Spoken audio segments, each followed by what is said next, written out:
সবাইকে আন্তরিক শুভেচ্ছা ও স্বাগত জানাই। আশা করছি আপনারা ভালো আছেন, সুস্থ আছেন এবং আজকের আলোচনা পর্বেও আপনারা আমার সঙ্গে আছেন।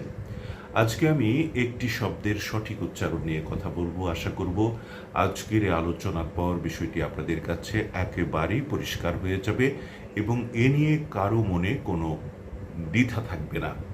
শব্দটি আসলে কি? এটি কি একই নাকি একই?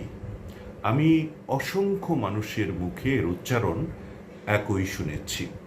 যেখানে একের পরে কোনো ওই নেই, সেখানে কেমন করে ওই হতে পারে? এটা একটা গুরুতর প্রশ্ন। কোনো অবস্থাতেই হতে পারে না।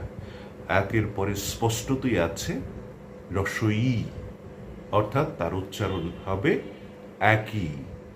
একই একই মানে হচ্ছে সমান, সমান সমান, একই রকম, একই ধরনের, একই প্রকারের।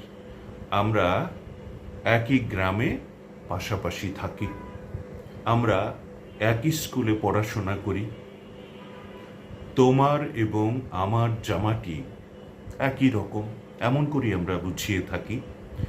তো যেখানে রস্বই আছে সেখানে ওইটা কেন আপনি জুড়ে দেবেন? এটা দেওয়া উচিত নয় এবং এতে করে ভুল হয়ে যাবে উচ্চারণ, এবং হয়েও আসছে। কাজে এই ভুলটাকে আমরা পরিহার করব এবং আমাদের করতেই হবে।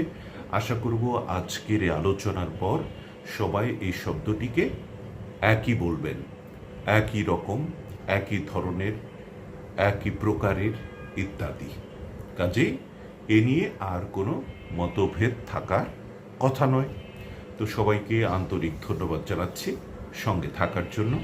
ভালো থাকুন আজকাল এবং প্রতিদিন। খোদা হাফেজ।